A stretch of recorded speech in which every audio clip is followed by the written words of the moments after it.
Bismillahirrahmanirrahim. Assalamu alaikum warahmatullahi wabarakatuh. Alhamdulillah thumma salatu wassalamu ala rasulillah wa ala alihi wa sahbihi wa mawala. Amma bado, wapenzi watazamaji wa Babu Salamu Online TV, tuko hapa Kikore hapa.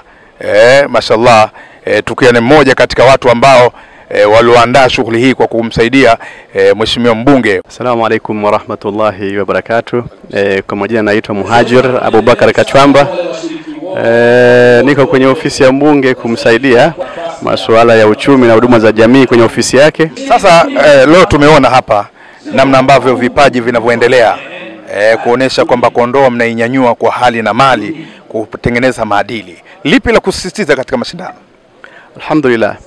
Kwa kweli kama alivyosema jaji mkuu, na katika hiyo miaka 8 iliyopita alhamdulillah nimekuwa nikishiriki na namshukuru Mwenyezi Mungu. Kwa kweli mwaka huu wameonyesha kwamba watoto wetu wameiva na kila kukicha wamekuwa na mabadiliko makubwa ya usomaji na uhifadhi wa Qur'an.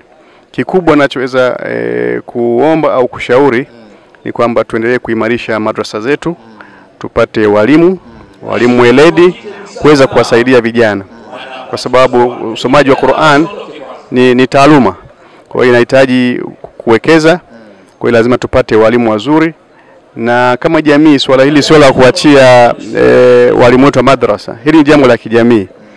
Ni lazima sisi kama wazazi tuhakikishe kwamba kwanza watoto wetu tunapeleka madrasa, na jambo la pili kuhakikisha kwamba madrasa zinawezeshwa, kwa sababu mwalimu ni binadamu kama alivyo mwanadamu wa kawaida, na mahitaji yake ya kila siku.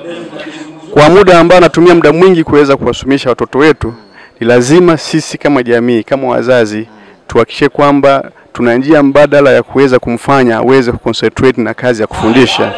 Sio tunawaacha walimu kama vile, yani ni swala najitolea, ndio najitolea, lakini ili aweze kufanya kazi yake kwa ufanisi na kwa utulivu, ni lazima kama wazazi tuchukue wajibu wetu kuhakikisha kwamba madrasa zinaimarishwa na madrasa zinawezeshwa. Wengi leo vijana wametazama namna ambavyo walivyoona vijana wenzao walivyoshiriki wakiwa na umri mdogo sana, na mpaka kuhitimisha juzuu 30. Lipi la kuambia ambao wao hawakupata bahati ya kuhudhuria katika mashindano?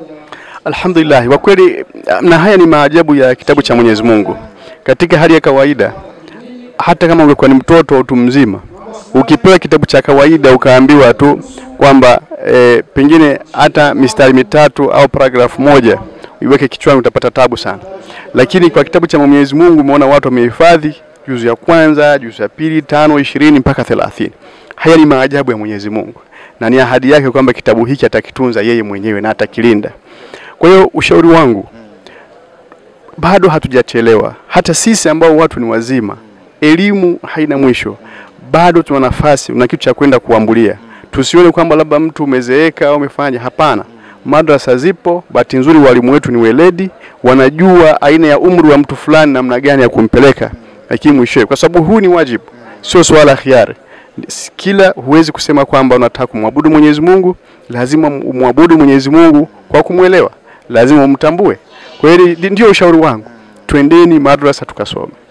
Bwana, wapenzi watazamaji wa Babu Salamu Online TV, haya ni mambo mazuri ambayo yamezungumzwa na mwenyekiti wa kamati ya maandalizi haya mashindano haya, lakini ndio mmoja katika watu ambao wanamsaidia mheshimiwa mbunge, lakini ndio mume wa mheshimiwa mbunge, ndugu yetu dada Ashatu Kijaji. Sheikh wangu, tukushukuru sana.